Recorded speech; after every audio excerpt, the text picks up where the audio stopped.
मैंने 100 से ज्यादा मर्डर ट्रायल करे हैं, मैंने भी अप्लाई करा था, मेरे को तो नहीं रखा उन्होंने, क्योंकि जिनके अप्रोच थी वो लग गए हैं। आप भी मेरे से ज्यादा किसी ने केस पानीपत में नहीं करे, बिल्कुल लीगल सर्विस अथॉरिटी में सेशन ट्रायल 100-150 में केस कर चुका हूँ, लेकिन नहीं। आप किस और तरह जबकि मैं माइनॉरिटी के हिसाब से मैं डिजर्व करता था, और सबसे ज्यादा केस भी मैंने किए हैं लीगल सर्विस अथॉरिटी में, और लीगल लिटरेसी कैंप सबसे ज्यादा मैंने लगाया कि नहीं, ये जो लीगल जातिवाद, भाई भतीजावाद और ये फ्रेंडशिप, ये उधर की अप्रोच करके लोग सिलेक्ट हो जाते ये हैं। तो मेडिकल लाइन में भी कहते हैं इस बारे तो में, ये यहाँ पे भी हो रहा है, जुडिशरी में भी ऐसे चल रहा है, सरकार में भी ऐसा भाई होता है। जुडिशरी में भी यही चल रहा है।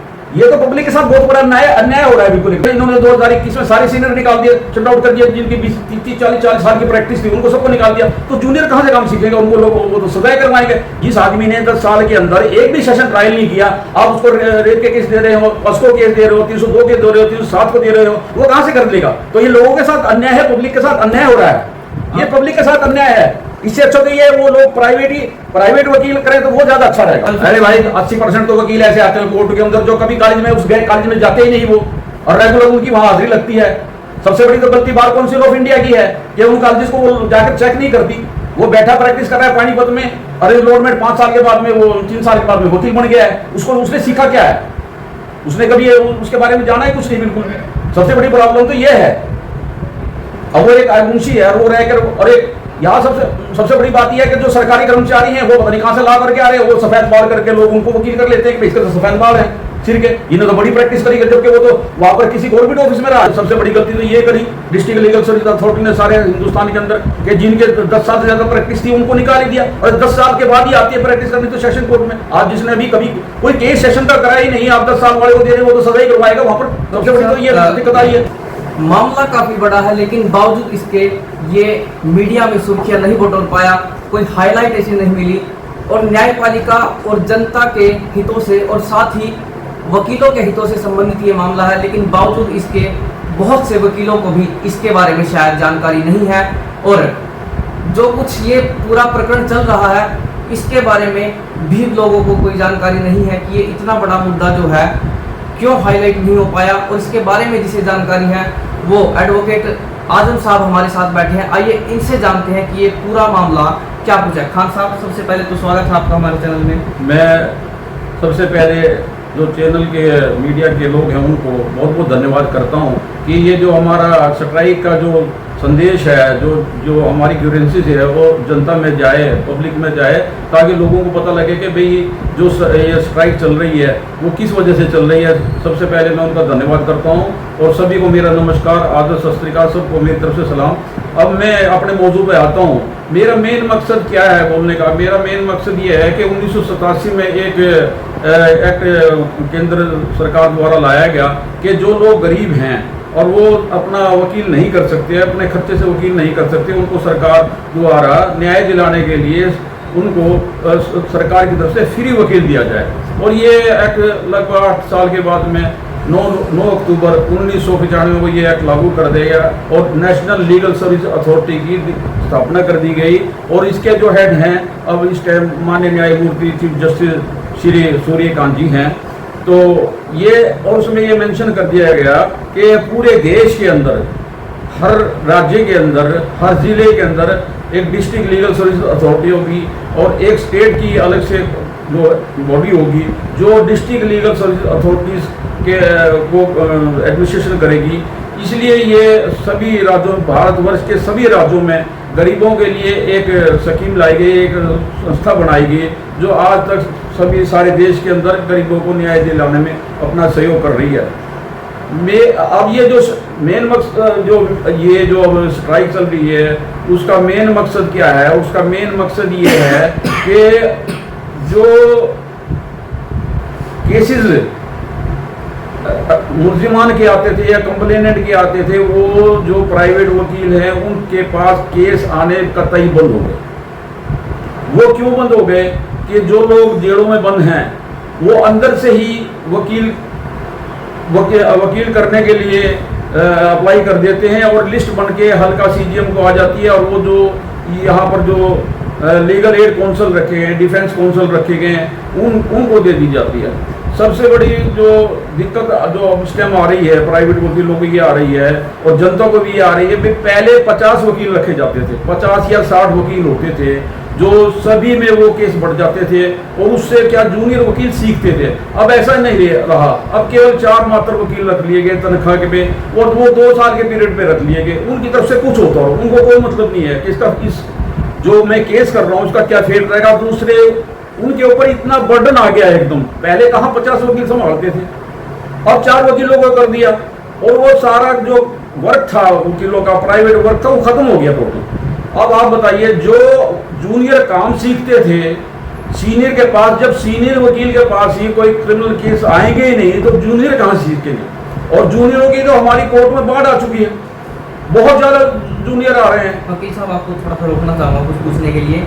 एक तो ये बदलाव क्या है, आपने कहा पहले 50 वकील होते थे, क्या उसके बाद सीधा 4 वकील कर दिए गए हैं? अब 2026 में एक स्कीम नेशनल लेवल पर आ गई और उन्होंने कह दिया भी सिर्फ 4 वकील ही एक डिस्ट्रिक्ट को संभालेंगे डिफेंस काउंसिल के रूम में। उस बीच में भी कुछ बदलाव हुआ? कोई बदलाव नहीं हुआ। और ये वकील 50 से 60 वकील रहते थे, उनको हर महीने 5 से 10 केस मिलते थे, उनको काम भी सीखने को मिलता था, सीनियर वकील भी होते थे। सबसे बड़ी गलती तो ये करी डिस्ट्रिक्ट लीगल सर्विस अथॉरिटी ने सारे हिंदुस्तान के अंदर कि जिनके 10 साल से ज्यादा प्रैक्टिस थी उनको निकाल ही दिया, और 10 साल के बाद ही आती है प्रैक्टिस करनी तो सेशन कोर्ट में। आज जिसने अभी कभी कोई केस सेशन का करा ही नहीं, आप 10 साल वाले को दे रहे हो, वो तो सजा ही करवाएगा वहां पर। सबसे बड़ी तो ये दिक्कत आई है। मुझे शायद पुख्ता जानकारी नहीं है, लेकिन ये भी कहा गया था कि जो बीच में ये भी कहा गया था कि जो जूनियर वकील है केवल वही इसमें रहेंगे, ऐसा भी कुछ हुआ था? ये उनकी जो अपॉइंटमेंट अथॉरिटी होती है, जो इंटरव्यू लेती है, उनकी एक व्यूज थे कि भी जूनियरों को काम सीखने को मिलेगा। अरे जूनियरों को तो काम सीखने को मिलेगा, लेकिन जो अक्यूज आ रहा है उसको तो सजा कराएगा वो जूनियर। सबसे बड़ी दिक्कत है। आप सीनियरों को भी रखिए, लेकिन इन्होंने 2021 में सारे सीनियर निकाल दिए, शट आउट कर दिए। जिनकी 30-40 साल की प्रैक्टिस थी उनको सबको निकाल दिया, तो जूनियर कहाँ से काम सीखेंगे? उनको लोग वो तो सजाएं करवाएंगे। जिस आदमी ने 10 साल के अंदर एक भी सेशन ट्रायल नहीं किया, आप उसको रेप के केस दे रहे हो, पॉस्को केस दे रहे हो, 302 के दे रहे हो, 307 को दे रहे हो, वो कहाँ से कर लेगा? तो ये लोगों के साथ अन्याय है, पब्लिक के साथ अन्याय हो रहा है, ये पब्लिक के साथ अन्याय है। इससे अच्छा तो ये वो लोग प्राइवेट वकील करें तो वो ज्यादा अच्छा रहेगा। वकील साहब, सवाल एक ये भी बनता है, जहाँ तक मैंने देखा है वो ये है कि अगर आप कोर्ट में लॉ का कोर्स करके आते हैं, LLB वगैरह करते हैं, LLM करते हैं, तो भी किसी सीनियर वकील के पास रहकर 2 साल तो प्रैक्टिस जो है वो करनी पड़ती है, ये मैंने देखा है। और अब अगर वकील प्रैक्टिस ही नहीं करेंगे और वहाँ पर क्या कोई ऐसी क्वालिफिकेशन? अरे भाई 80% तो वकील ऐसे आते हैं कोर्ट के अंदर जो कभी कॉलेज में कॉलेज में जाते ही नहीं वो, और रेगुलर उनकी वहाँ हाजिरी लगती है। सबसे बड़ी तो गलती बार काउंसिल ऑफ इंडिया की है कि उन कॉलेजेस को वो जाकर चेक नहीं करती। वो बैठा प्रैक्टिस कर रहा है पानीपत में, अरे लोडमेट 5 साल के बाद में, वो 3 साल के बाद में वकील बन गया है। उसने सीखा क्या है? उसने कभी उसके बारे में जाना ही कुछ नहीं बिल्कुल भी। सबसे बड़ी प्रॉब्लम तो ये है। अब वो एक मुंशी है, वो रहकर, और एक यहाँ सबसे बड़ी बात यह है कि जो सरकारी कर्मचारी हैं वो पता नहीं कहाँ से ला करके आ रहे हैं, वो सफेद बाल करके लोग उनको वकील कर लेते हैं कि इसके तो सफेद बाल है सिर के, इन्होंने तो बड़ी प्रैक्टिस करी, जबकि वो तो वहां पर किसी गवर्नमेंट ऑफिस में रहा है। ये तो आम पब्लिक के साथ भी तो धोखा हो रहा है ना, आम पब्लिक के साथ भी धोखा हो रहा है। कुछ मापदंड तो सरकार ने निर्धारित किए होंगे ना इसके लिए कि जो वकील अभी पैनल पर लाए गए हैं, हाँ। जो 4 वकील आप कह रहे हैं, हाँ। कि कुछ योग्यता तो उनके पास ऐसी होगी, कुछ अनुभव तो मांगा गया। उन्होंने 10 साल की योग्यता थी, उन्होंने फुलफिल कर दी, लेकिन वो कोई उनका कोई एग्जाम थोड़ा हुआ है। उनको तो अपना जो जिनकी अप्रोच थी उनको रख लिया गया। ये हड़ताल के बारे में बताइए, ये कौन कर रहा है? भाई ये defence legal aid defence council का ही तो विरोध हो रहा है। भाई इनको क्यों रखा गया? इनको विड्रा करो इस स्कीम को, जो 50 पहले लिए जाते थे वही स्कीम रखो, ताकि सबको केस डिवाइड हो जाए। कानून कौन लेकर आया है? कानून नेशनल लीगल सर्विस अथॉरिटी लेकर आई दिल्ली से, पूरे देश के लिए लेकर आई है। CGI ने ये किया? हाँ, CGI ने अप्रूव करो तभी तो हुआ ये, वैसे थोड़ा हो सकता था ये। इससे सारे वकील भूखे मर रहे लोग बता कि सारे केस जो है ना वो लीगल एड सर्विसेज में चले गए, क्योंकि डायरेक्ट आप सुनिए ना, मेरी बात सुनिए, जेल से लिस्ट बन के आ रही है अफसर के पास, यहाँ पे फैक्ट्री पास जो सीजन बैठा है पानीपत में, हर डिस्ट्रिक्ट में बैठा है, वो उठा के उनको दे जाता है, लिस्ट बना के वो अपना जाके पेश हो जाते हैं। तो कहाँ रहा है? प्राइवेट पे तो केस आया ही नहीं कोई, प्राइवेट के पास तो जेल से कोई केस आ ही नहीं रहा। और जूनियर कहाँ से सीखेंगे? सबसे बड़ी बात है वो जूनियर तो सजाई करवाएंगे जब सीनियर के पास काम नहीं आएगा तो जूनियर कहाँ से काम सीखेंगे? सबसे बड़ी बात ये है। वकील साहब, एक सवाल छोटा सा ये भी है, उच्च न्यायालय है, सर्वोच्च न्यायालय है, इन पर कोलिजन का आरोप लगता है, तो क्या यहाँ पर भी वो कोलिजन तो नहीं घुस गया? हो सकता है कि 4 वो अपने ही सिलेक्ट, वो सब अपने सिलेक्ट होते हैं, उनकी अब अप्रोच होती है, वो आदमी सिलेक्ट हो जाता है। मैंने 100 से ज्यादा मर्डर ट्रायल करे हैं, मैंने भी अप्लाई करा था, मेरे को तो नहीं रखा उन्होंने। क्योंकि जिनके अप्रोच थी वो लग गए हैं। आप भी ये मेरे से ज्यादा किसी ने केस पानीपत में नहीं करे, बिल्कुल लीगल सर्विस अथॉरिटी में सेशन ट्रायल 100-150 में केस कर चुका हूँ, लेकिन नहीं। आप किस और तरह जबकि मैं माइनॉरिटी के हिसाब से मैं डिजर्व करता था, और सबसे ज्यादा केस भी मैंने किए हैं लीगल सर्विस अथॉरिटी में, और लीगल लिटरेसी कैंप सबसे ज्यादा मैंने लगाया कि नहीं ये जो लीगल जातिवाद, भाई भतीजावाद और ये फ्रेंडशिप, ये उधर की अप्रोच करके लोग सिलेक्ट हो जाते ये हैं। तो मेडिकल लाइन में भी कहते हैं इस बारे तो में, ये यहाँ पे भी हो रहा है, जुडिशरी में भी ऐसे चल रहा है, सरकार में भी ऐसा भाई होता है। जुडिशरी में भी यही चल रहा है। ये तो पब्लिक के साथ बहुत बड़ा अन्याय हो रहा है, बिल्कुल एकदम। हम ये कहते हैं आप रखिए 50 आदमी को काम मिल रहा है, उनको दीजिए काम, उनके एक सीनियर 5 वकीलों के साथ रखिए, ताकि वो जो आपने रखा है वो 5 वकील जो जूनियर है वो सीनियर से काम सीखेंगे। आपने सीनियर वकीलों को सबको लीगल सर्विस अथॉरिटी से निकाल दिया है, तो वहां तो सजाएं होंगी लोगों को। मैं तो ये कहता हूँ जो डिस्ट्रिक्ट लीगल सर्विस अथॉरिटी में जो मुस्लिम अंदर जेल में बंद उनको अप्लाई ही नहीं करना चाहिए, उनको अपने प्राइवेट वकील करने चाहिए। अभी खट्टर साहब का बयान आया तो हरियाणा में तो कोई गरीब ही नहीं, अगर हरियाणा में गरीब नहीं है तो लीगल एड ही बंद कर देनी चाहिए मेरे हिसाब से। अगर हरियाणा में कोई गरीब नहीं है, गरीबों के लिए संस्था बनी है, अगर हरियाणा में कोई गरीब ही नहीं है तो लीगल लिटरेसी, ये जो लीगल एड काउंसिल है, डिफेंस काउंसिल है, इनको विड्रा करो स्कीम को। ये जो लीगल सर्विस अथॉरिटी की आपने बात की है, हाँ, हाँ। इसमें आप किस स्तर पर रह चुके हैं? राज्य स्तर पर, राष्ट्रीय स्तर पर? मैं डिस्ट्रिक्ट स्तर पर रहा हूँ मैं इसमें।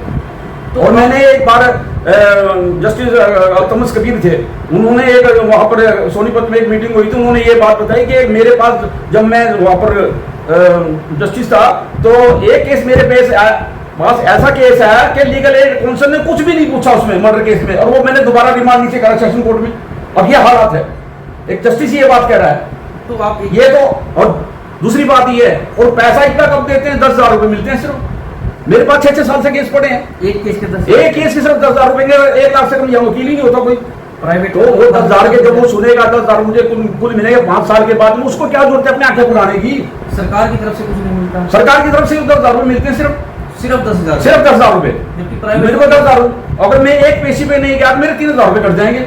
मैंने एक केस सारा किया, सिर्फ ऑर्डर सुनने नहीं गया तो मेरे लीगल लिटरेसी में, उसमें लीगल एड काउंसिल के रूप में मेरे 3,000 रुपए काट लिए। मैंने 5 साल वो केस लड़ा, मुझे 7,000 रुपए पुलिस मिले उसमें, और जब मतलब एक पेशी में नहीं गया तो 3,000 रुपए मेरे काट लिए।